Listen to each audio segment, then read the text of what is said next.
Welcome to దండోరా media. నేను మీ జయన్న మాది. గత 3-4 రోజుల నుంచి సోషల్ మీడియా వేదికగా విపరీతమైనటువంటి చర్చ జరుగుతున్నటువంటి హోటల్ పేరు మాదిగ బిర్యానీ హౌస్. ఈ మాదిగ బిర్యానీ హౌస్ ఎక్కడుంది, ఎవరు పెట్టినారు, అక్కడ ఏ ఐటమ్స్ దొరుకుతాయి అనేటువంటిది మనకు పూర్తి వివరాలు తెలియకపోయినా ఈ మాదిగ బిర్యానీ హౌస్ అనే టైటిల్ సోషల్ మీడియాలో ప్రత్యక్షమైన వెంటనే సోషల్ మీడియా వేదికగా విపరీతమైనటువంటి చర్చ జరుగుతుంది. ఈ విపరీతమైనటువంటి చర్చ జరగడానికి ప్రధాన కారణం ఒక కులం పేరు మీద ఆ హోటల్ పేరు ఉండడం. అంటే కులం పేరు మీద హోటల్ ఉండడం అనేటువంటిది ఈరోజే వచ్చిందా, లేదంటే ఈరోజే కులం పేరు మీదుగా హోటల్ అనేటువంటిది పెట్టినారా అని చెప్పేసి మనం ఒకసారి పరిశీలిస్తే, కులం పేరు మీదుగా ఇన్నేళ్లలో ఎన్నో పేర్లు ఉన్నాయి. నాయుడు గారి హోటల్ అని, రెడ్డి గారి హోటల్ అని, ఆర్య బ్రాహ్మణ హోటల్స్ అని, యాదవ్ హోటల్ అని, ఇలా చాలా హోటల్స్ చాలా సందర్భాలలో మన కళ్ళెదురుగా మనం చూస్తున్నాం. అయితే ఈ హోటల్ పేర్లన్నీ కూడా మనకు అలవాటు అయిపోయినటువంటి పేర్లే. ఆర్య బ్రాహ్మణ హోటల్ అన్ని మనకు ఆర్య బ్రాహ్మణులు అక్కడ ఓన్లీ వెజిటేరియన్ దొరుకుతుందని కూడా మనకు తెలిసిన అది ఒక కులానికి సంబంధించిన హోటల్ అని మనం పెద్దగా పట్టించుకోం.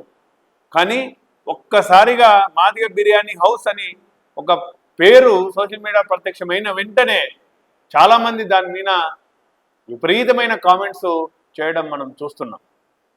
అంటే కేవలం అగ్రవర్ణాలు మాత్రమే వాళ్ళ కులానికి గర్వంగా చెప్పుకునే విధంగా హోటల్స్ పెట్టుకోవాలా, వాళ్ళ కులం బ్రాండ్ని ప్రపంచానికి పరిచయం చేయడం కోసం పేర్లు పెట్టుకోవాలా, దళిత వర్గాల నుంచి వ్యాపారంలోకి అడుగు పెట్టాలనే ఆలోచనలో ఉన్నటువంటి వ్యక్తులు మరి హోటల్స్ పెట్టుకోకూడదా? పెట్టుకుంటే చాలామంది ఏమంటున్నారు, ఈ మాదిగ బిర్యానీ హౌస్లో ఎవరైనా భోజనం చేస్తారా, ఎవరైనా దీనిలోకి వచ్చి తింటారా అని చెప్పేసి కామెంట్ చేస్తున్నారు. అయితే అలా కామెంట్ చేసేటువంటి వ్యక్తులని ఆకలికి, రక్తానికి, డబ్బుకి కులం లేదు. ఆకలిగా ఉన్న వాళ్ళకి కులం అనేది ఉండదు. రక్తం అవసరం ఉన్న వాళ్ళకి కులంతో సంబంధం లేదు. డబ్బు అవసరం ఉన్న వాళ్ళకి ఏ కులం వాడు డబ్బు ఇస్తున్నాడు అనేది సంబంధం లేదు. కాబట్టి ఈ మాదిగ బిర్యానీ హౌస్ పెట్టడం అనేటువంటిది చాలా అభినందించదగ్గ విషయము, చాలా గొప్ప విషయం. రాబోయే కాలంలో ఈ మాదిగ బిర్యానీ హౌస్ మాత్రమే కాకుండా మాల హోటల్ అని కూడా రావాలి, రెల్లి హోటల్ అని కూడా రావాలి, ఎరకలి హోటల్ అని కూడా రావాలి, యానాది హోటల్ అని కూడా రావాలి, రజక హోటల్ అని కూడా రావాలి, రజక ప్యాలెస్లు అని కూడా రావాలి, యాదవ హోటల్స్, యాదవ ప్యాలెస్లు, యాదవ బిల్డింగ్స్ అని కూడా రావాలి. చాలా చోట్ల రెడ్డి బిల్డర్స్ అని అంటుంది. అంటే ఆ రెడ్డి బిల్డర్స్ దాంట్లో కేవలం రెడ్డిస్ మాత్రమే తీసుకుంటారా?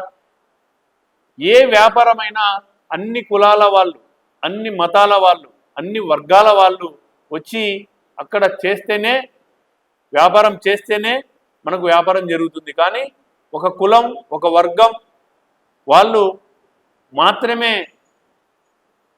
వస్తే అది వ్యాపారం అనేటువంటిది సక్సెస్ కాదు. కాబట్టి రాబోయే కాలంలో దళిత వర్గాల నుంచి, నిమ్న వర్గాల నుంచి, పీడిత వర్గాల నుంచి, వెనకబడిన వర్గాల నుంచి వ్యాపార సామ్రాజ్యాన్ని విస్తరించడం కోసం ధైర్యంగా, గట్టిగా, ఎంతో గుండె నిబ్బరంతో వాళ్ళ కులాన్ని రిప్రజెంట్ చేస్తూ వ్యాపార సామ్రాజ్యాన్ని స్థాపించడం రాబోయే కాలంలో జరగాలని మనస్ఫూర్తిగా దండోరా మీడియా కోరుకుంటుంది. ఏది ఏమైనా మాదిగ బిర్యానీ హౌస్ సోషల్ మీడియాలో ట్రెండ్ అవుతున్నటువంటి సందర్భంలో ఈ పేరు సోషల్ మీడియాలో వేసినటువంటి వ్యక్తి యొక్క ధైర్యాన్ని, మనోనిబ్బరాన్ని దండోరా మీడియా అభినందిస్తుంది. Thank you.